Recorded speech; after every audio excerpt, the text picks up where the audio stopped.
My sister set me up, and my parents kicked me out of the house. But a few years later, she abandoned her daughter and ran away.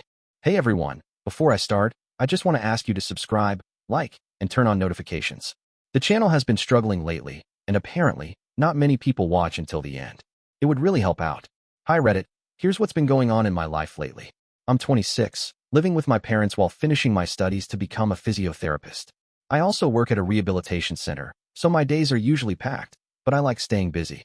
My parents are pretty supportive, though sometimes they still treat me like a kid, which can be frustrating. But overall, things were going fine, until my older sister Amanda moved back in.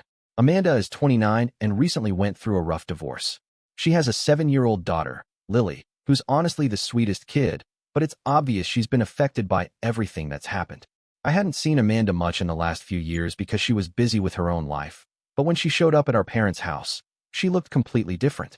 She had lost weight, her face was pale, and there was this exhausted, defeated energy about her. I felt terrible for her. I can't imagine how hard it must be to have your marriage fall apart, and then have to move back in with your parents as an adult. At first, I tried my best to help her out. I helped her unpack, watched Lily when she needed a break, and even covered for her when our parents started asking questions about her divorce. I figured she just needed time to adjust. I tried to get her to talk, to go for walks with me, to just reconnect, but she wasn't interested. Then, little things started changing. She wasn't just distant, she was cold. Every time I mentioned work or my studies, she would barely react or just change the subject. If our parents complimented me on something, she would roll her eyes or make a sarcastic comment under her breath. I kept telling myself she was just in a bad place emotionally, that it wasn't personal. But then she started making little digs at me. It started small, comments like, "Must be nice to only have to worry about school and work," when she was struggling with Lily's schoolwork. Or, "Not all of us get to live like teenagers forever."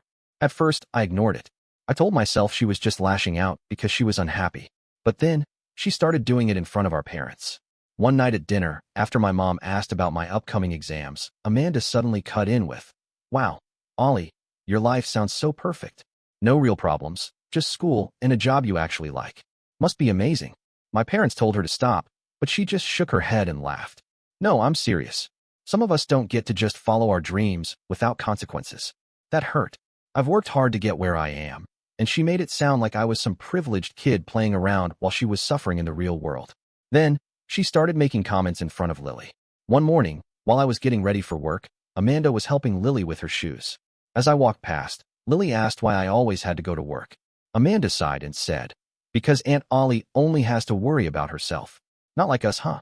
That really got to me. I had been doing everything I could to be supportive, but she was turning it into something ugly. I started avoiding her, spending more time at work and at the library just to keep the peace. But every time I came home, the tension was thick in the air. I don't know what to do. I understand that she's hurting, but it feels like she's taking it all out on me. And I don't know how much more I can take. What would you do in my situation? One morning, I woke up to the sound of my parents screaming downstairs. At first, I thought I was dreaming, but as the shouting grew louder, I felt my stomach twist. Something was very, very wrong.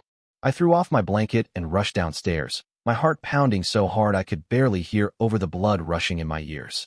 As soon as I reached the living room, I froze.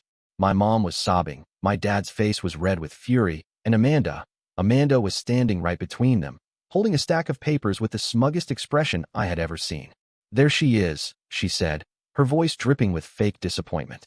"Do you have anything to say for yourself?" I stared at her, completely lost. "What are you talking about?" My dad stormed toward me, shoving one of the papers into my hands. "You stole from us," he spat. $55,000. From our savings." My breath caught in my throat. I looked down at the paper in my hands and felt the ground shift beneath me. It was a bank statement, our parents' account, showing multiple large transfers over the past few months. Transfers made to an account under my name. Except it wasn't mine. I looked up, my hands trembling. "I didn't do this." Amanda let out a scoff. "Oh, come on, Ollie. Just admit it. You've been sneaking around, acting suspicious, and now we know why. You were stealing from Mom and Dad." I shook my head, my chest tightening with panic. "No, I swear, I didn't take anything. I wouldn't." My mom let out a choked sob, holding up her phone. "Then explain this." I stepped closer and saw an email thread on the screen. Emails that were supposedly from me. In them, there were messages asking the bank to process the transfers, confirmations of the money being moved, and even a message where I thanked them for their discretion. My vision blurred. "That's not me," I whispered. I never sent those emails. Then how do you explain all of this? My dad snapped. The bank statements, the emails, the fact that money is missing and it all leads back to you? I couldn't breathe. None of it made sense. I had never even touched their account. And yet, somehow, all the evidence pointed to me. I turned to Amanda, feeling my stomach twist with something I hadn't fully processed yet, fear. She wasn't yelling. She wasn't even pretending to be upset. She was watching me with something almost smug in her eyes. You did this, I whispered, my voice shaking. You set me up. Amanda raised an eyebrow, tilting her head like I was pathetic. Why would I do that? She said, her tone almost amused. I'm not the one with a reason to steal money. You're the one always complaining about bills and school and how hard your life is. I had never said that. Not once. Tears welled in my eyes as I turned back to my parents. Please, you have to believe me. You know I would never do this. I don't even know how to. Enough. My dad's voice was ice cold. You are a liar and a thief. You are no daughter of mine. The words hit me like a punch to the gut. I felt my legs wobble beneath me. Dad, please. Get out. It wasn't a threat. It wasn't anger that would pass. It was final. My mom wiped at her eyes but didn't say a word as my dad stormed past me. When I tried to step toward her, she flinched. She actually flinched, like she didn't even recognize me anymore. Tears streamed down my face as I turned back to Amanda one last time. I needed to see something, anything, that showed she felt even a little bit guilty. But she just stood there, arms crossed, with a small smile tugging at the corner of her lips. She had won. Minutes later, I was standing outside with nothing but my backpack. My phone was buzzing with notifications, blocked. My calls wouldn't go through. My texts wouldn't send. Even my social media accounts had been blocked. My own parents had erased me from their lives like I was nothing. I stood there, frozen in the driveway, trying to understand how everything had fallen apart so quickly. I had lost everything in a single morning, and the person responsible was standing inside, probably celebrating. I had no home, no family, no idea where to go. And worst of all, I had no way to prove I was innocent. I had never felt so alone in my life. Standing outside my parents' house with nowhere to go, I tried calling every friend I could think of, but most of them either didn't pick up or were too shocked to understand what had just happened. My whole life had been ripped away from me in a single morning, and I had no way to prove that I was innocent. Then I called Zoya. She was my closest friend, someone I had known since high school, and if anyone would believe me, it was her. When she answered, I barely got a word out before I broke down in tears. I told her everything. How Amanda had framed me, how my parents had kicked me out, how they had blocked my number like I was some kind of criminal. I didn't even have a plan. I just needed someone to tell me I wasn't crazy, that this wasn't actually happening. Zoya didn't hesitate. She told me to come to her house immediately. When I got there, her parents welcomed me without question. I was a mess, still shaking from everything that had happened, but they sat me down, gave me food, and told me I could stay as long as I needed. The next few weeks were the hardest of my life. Zoya's parents helped me look for apartments, and when I finally found a tiny studio that I could afford, they even co-signed the lease for me since I didn't have a stable income yet. I'll never forget that kindness, because without them, I don't know what I would have done. But surviving on my own was brutal. I picked up as many shifts as I could at the rehabilitation center, sometimes working more than 40 hours a week while still trying to keep up with my studies. I barely had enough for rent, let alone food. There were nights I went to bed hungry because I had to choose between groceries and paying my bills. The only person from my family who didn't abandon me was my grandmother. She was old-fashioned and rarely got involved in family drama, but somehow, she had found out what had happened. One day, she called me from an unknown number, knowing my parents had blocked me everywhere. The second I heard her voice, I started crying all over again. My sweet girl, she whispered, her voice filled with sadness. I know you didn't do what they say you did. I covered my mouth to keep from sobbing. Just hearing someone from my family believe me was enough to break me all over again. From that moment on, she became my lifeline. She couldn't openly defy my parents, but she found ways to support me. Every few weeks, she would meet me in secret, slipping me homemade meals and small amounts of cash, insisting that I use it for food. More than anything, she gave me the one thing I needed the most, her belief in me. Despite everything, I pushed through. There were nights I thought about giving up, about dropping out of school because I couldn't handle the stress of working nonstop while still trying to keep up with my classes. But I refused to let Amanda win. She had already taken my family from me. I wasn't going to let her take my future too. And then, finally, after years of struggling, I graduated. I had imagined this day for so long, thinking about how proud my parents would be, how they would be in the audience, cheering me on. But when the moment came, they weren't there. No one from my family came, except for my grandmother. She was there, sitting in the back, clapping harder than anyone else. When the ceremony ended, she pulled me into a tight hug, her frail arms holding me like she never wanted to let go. "I always knew you would make it," she whispered, her voice thick with emotion. I smiled through my tears, because for the first time in a long time, I felt something I hadn't felt in years. Pride. Amanda had taken everything from me, but she hadn't broken me. I had survived without them. And now, I was finally free. About a month after my so-called exile, I heard something that left me in shock. Amanda was gone. I wasn't supposed to know anything about my family anymore. They had erased me, cut me off completely, and I had stopped trying to reach out. But news has a way of traveling, even when people try to keep secrets. One afternoon, Zoya came rushing into my apartment, her face pale with disbelief. "You're not going to believe this," she said, barely catching her breath. "Amanda moved. She left." I frowned, confused. "Left where?" "She moved out of state. Just packed up and disappeared." I felt a strange sense of disbelief settle over me.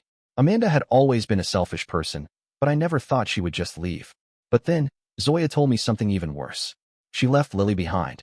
Those words made my stomach drop. "She what?" I whispered, my voice barely coming out. "She told your parents she would come back for her, but no one believes her. She hasn't even called." For a long moment, I couldn't speak. The thought of Lily, sweet, innocent Lily, being abandoned like that made my chest tighten. I knew my parents loved her, but I also knew they hadn't been prepared for this. Raising a 7-year-old full-time wasn't in their plans, especially not when they were already dealing with the fallout of Amanda's choices. I tried to imagine how Lily must have felt when she realized her mother wasn't coming back anytime soon. She had already lost her father in the divorce. Now her mother had left too. I wanted to see her. I wanted to march up to my parents' house, knock on the door, and just look her in the eyes, to let her know I was still here. But I couldn't. I wasn't welcome there. My own parents would probably slam the door in my face before I even had the chance to say her name. So, I watched from a distance. Sometimes, after work, I would drive past my parents' house, parking a few houses down just to catch a glimpse of the life I had been forced to leave behind. The house looked the same, but it felt different. Sometimes, I saw my mom outside in the garden, looking more exhausted than I had ever seen her. Other times, I saw my dad coming home from work, his shoulders slumped like the weight of everything was finally catching up to him. And then, there was Lily. One evening, as I sat in my car watching the house, she ran outside, laughing as she chased a butterfly across the yard. For a moment, she looked happy, like a normal kid. But then she stopped, glancing toward the driveway, as if she was expecting someone to pull in. I wondered how many times she had done that. How many times she had waited for Amanda to come back. How many times she had been disappointed. I gripped the steering wheel, my hands shaking. I wanted to run to her, to tell her that even if her mother had left, she still had me. But I couldn't. I wasn't sure if I ever would. Life didn't stop after Amanda left. I kept working, kept pushing forward, but something always felt incomplete. No matter how much I tried to focus on my new reality, there was always that ache in my chest, the feeling that I had lost something I could never get back. My family was gone, and Lily had been left behind in a situation that wasn't fair to her. I wanted to be there for her, but I didn't know how. Then I met Ryan. He was a client at the rehabilitation center where I worked. He had suffered a serious injury in a car accident, and when he first came in, he was frustrated, impatient, and exhausted by the slow recovery process. But something about him drew me in. He wasn't just angry about his situation. He was determined, stubborn in a way I understood. Over time, as I worked with him, we started talking beyond just the therapy sessions. At first, it was just small conversations about life, about frustrations, about the things we had lost. Then, it became something more. He started waiting for my shifts to end, walking me to my car, finding excuses to keep the conversations going. One night, after an especially long day, I told him everything. I told him about Amanda, about how she had framed me, how my parents had kicked me out, how I had spent months struggling just to survive. And finally, I told him about Lily. He listened without interrupting, his expression unreadable, but when I finished, he sighed and leaned back. "You need to see her," he said simply. I shook my head. "I can't. My parents won't let me near her. And even if I tried, I don't know what I'd say." He studied me for a long moment before tilting his head. "You said your grandmother still talks to you, right?" That was the moment everything shifted. A few days later, I called my grandmother and told her I wanted to see Lily. She didn't hesitate. She set everything up, telling my parents she was taking Lily out for the day, but making plans for me to meet them at a small cafe instead. The moment I walked in and saw Lily sitting at the table, my heart clenched. She looked a little older, a little quieter than I remembered, but she was still the same sweet girl. When she turned and saw me, her eyes widened in shock. For a second, I was afraid she wouldn't recognize me. That maybe Amanda and my parents had told her things, turned her against me the way they had turned on me. But then, before I could even say anything, she jumped out of her seat and ran straight into my arms. "Aunt Ollie," she cried, burying her face in my shoulder. I held her tightly, my throat closing up. I had missed her so much. After that day, everything changed. My grandmother became the bridge, finding ways for me and Lily to see each other without my parents knowing. We would meet at parks, cafes, anywhere we could spend time together. Ryan started coming with me sometimes, and Lily took to him instantly. She would chatter away to him, asking him questions about his job, his injury, everything. One day, after we dropped her off, she looked up at him with a big smile and said, "Bye, Uncle Ryan." He laughed, ruffling her hair. "See you later, kiddo." I stood there, watching them, feeling something I hadn't felt in a long time: peace. I had lost so much, but I had also gained something new. A new love, a new way to be there for Lily, a new chapter of life that wasn't defined by what had been taken from me, but by what I had built for myself. And for the first time in years, I felt like I had finally won. A few months after reconnecting with Lily, I got a message from my grandmother. My parents wanted to have dinner with me. For a long time, I had imagined what this moment would feel like. I had wondered if they would ever reach out, if they would ever admit what they had done. A part of me had dreamed of hearing them say they were sorry, that they had been wrong, that they had finally seen the truth. But I knew better. Still, I went. Not because I wanted their forgiveness or because I needed to give them mine. I went because I wanted to hear for myself what they had to say. When I arrived at the restaurant, they were already seated. My mother looked nervous, fidgeting with the napkin in her lap, while my father sat stiffly, his expression unreadable. For a few moments, no one spoke. Then, my mother sighed. "Ollie, it's been a long time." I nodded, but didn't say anything. "We wanted to see you," my father said, though his voice lacked warmth. "Especially with everything that's happened with Amanda." I let out a quiet laugh, shaking my head. "So this isn't about me. It's about Lily." My mother's eyes darted away, and my father cleared his throat. "We know you've been seeing her," he said. "Your grandmother told us." I didn't even flinch. I had expected as much. And he sighed. "We thought, maybe it would be best if you helped more. She needs stability." I clenched my fists under the table. They weren't here to apologize. They weren't here to make things right. They were here because they needed something from me. "She wouldn't need stability if Amanda hadn't abandoned her," I said coldly. "If you had been better parents to her, if you had been better parents to me." My mother flinched. "Ollie, please, we were victims too. Amanda fooled us all." The anger inside me boiled over. "No," I snapped. "She fooled you because you wanted to believe her. You wanted an excuse to turn on me. And now that she's gone, you need someone else to clean up her mess." My father's jaw tightened. "We made mistakes," he admitted, though the words felt forced. "But we thought we were doing the right thing." I let out a hollow laugh. "You threw me out like I was nothing. You never even gave me a chance to defend myself." They both looked away, unable to meet my eyes. But still, they never said the words I needed to hear. They never said they were sorry. I exhaled slowly, steadying myself. "I will keep seeing Lily," I said firmly. "She is the only reason I am even sitting here. But as for you, I'm done." My mother let out a quiet gasp, and my father's face darkened, but I didn't give them a chance to argue. I pushed my chair back, stood up, and turned to leave. For years, I had dreamed of hearing an apology, of finally getting the validation I deserved. But sitting there, looking at them, I realized I didn't need it. I had survived without them. I had built a life without them. And I wasn't going back. It happened on a quiet afternoon. I was at work, sitting in my car during my lunch break, scrolling through my phone absent-mindedly, when my cousin's name popped up in my messages. We weren't close, especially after everything that had happened, so seeing her name made my stomach twist. I hesitated for a moment before opening the message. "Ollie, you need to see this." Attached were a series of screenshots, each one more damning than the last. They had been posted by an old friend of Amanda's, someone I barely remembered but had apparently been close to her back when she was still living at our parents' house. The screenshots showed messages, dozens of them, between Amanda and this so-called friend, laying out everything. I read each word with growing horror. Amanda had faked everything. The bank statements, the emails, the evidence that had convinced my parents I had stolen from them. It had all been fabricated. She had planned it from the start, carefully setting me up so that when the time came, my parents would turn on me without question. And the worst part? She had done it because she wanted me gone. There, in black and white, were messages of her laughing about it, about how easy it had been to manipulate them, about how she just needed to clean house before she could leave. And then, the final, crushing truth, she had never planned to take Lily with her. She had always intended to dump her on our parents and disappear. I stared at my phone, my heart pounding so hard I thought I might throw up. I had spent so long wondering why Amanda had done this, why she had hated me enough to destroy my life. And now I had my answer. She had framed me because I was in her way, because she didn't want anyone questioning her choices, because she wanted a fresh start, free of responsibilities, free of guilt. I didn't even realize I was crying until a tear hit my phone screen. My cousin sent another message. I already showed this to your parents. I sat there, frozen. I should have felt relieved. I should have felt vindicated. But all I felt was exhaustion. A few hours later, my father called. For the first time in almost 2 years, he was the one reaching out. I let the phone ring for a few seconds before answering. There was silence at first.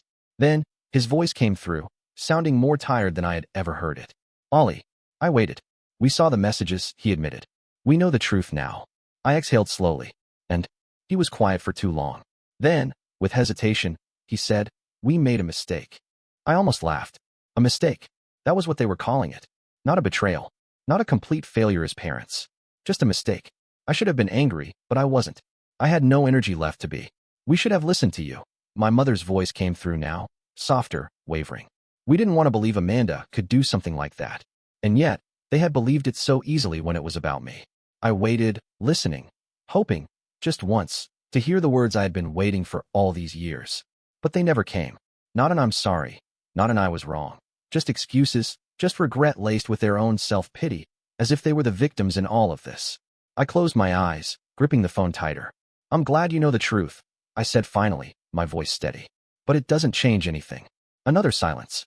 Then my father sighed. We just wanted you to know. I nodded to myself, even though he couldn't see me. Thanks for calling. Then I hung up. I sat there for a long time, staring out the window, waiting for the anger, the grief, the satisfaction of finally being proven right. But all I felt was tired. Ryan proposed on a quiet evening. Just the two of us sitting on our tiny balcony, watching the sunset. There was no grand gesture, no elaborate speech. Just him, holding my hands, looking at me like I was the best thing that had ever happened to him. I don't want a perfect moment, he said softly. I just want you. Forever. Tears welled up in my eyes as I nodded before he even had the chance to ask. Yes, I whispered. A million times yes. The months that followed were filled with a kind of joy I hadn't felt in years. For the first time, I wasn't just surviving. I was building something real and beautiful. My grandmother was my biggest supporter, helping with the wedding plans, fussing over every detail with the kind of love and excitement that made me realize she had been waiting for this just as much as I had. Lily was thrilled. She spent weeks asking if she could wear a princess dress for the wedding, clinging to Ryan's side every time we met, declaring to anyone who would listen that she had the best uncle in the world. But my parents stayed away. They hadn't reached out since the phone call where they had admitted their mistake. They knew about the engagement, my grandmother had told them, but they hadn't tried to involve themselves. And honestly, I was fine with that. Still, I knew I had to make things clear. So a few months before the wedding, I wrote them a letter. I told them that I had found happiness, that I was marrying someone who truly loved and supported me. I told them that despite everything, I had forgiven them, not for their sake, but for mine. But I also made it clear that forgiveness did not mean reconciliation. They were not invited to my wedding. I sent the letter and never looked back. On the day of the wedding, everything was perfect. The sun was shining, my grandmother was beaming, and Ryan looked at me like I was the only person in the world. Lily twirled in her little dress, holding onto Ryan's hand like she was walking down the aisle too. It was everything I had ever wanted, filled with the people who had truly been there for me. And then, the chaos began. I should have known they wouldn't let it go that easily. Just as the ceremony was about to begin, one of the security guards pulled Ryan aside, looking concerned. Ryan's face darkened, and he immediately walked over to me. They're here, he said, voice tight. Your parents. And Amanda. My stomach dropped. Apparently, they had tried to get past security by claiming they were surprise guests. When that didn't work, Amanda made a scene, screaming that Lily had been kidnapped and that they needed to get inside to save her. It was the most ridiculous, desperate lie I had ever heard. Security didn't even hesitate. They threw them out before they could cause more of a scene. And just like that, they were gone. I didn't let them ruin my day. I stood at the altar with Ryan, surrounded by the people who truly mattered. I said my vows without a single doubt in my heart, knowing that I was stepping into a future that I had built on my own. When Ryan kissed me, I wasn't thinking about my parents or Amanda or the past that had nearly broken me. I was thinking about the life I had now, the life I had chosen. And for the first time in years, I knew this was my real family. The wedding was supposed to be the end of it. I had drawn my line in the sand, built my life away from the people who had betrayed me, and found happiness with those who had truly been there for me. But my parents were not done. A few weeks after the wedding, I received a letter from a lawyer. My parents were attempting to restrict my access to Lily. It was infuriating, but not surprising. They had already lost control over me, and now that I had re-entered Lily's life, they were scrambling to keep what little power they had left. Their argument was flimsy, that I had been a bad influence, that my presence confused Lily, that my involvement in her life was disruptive. But they had no real case.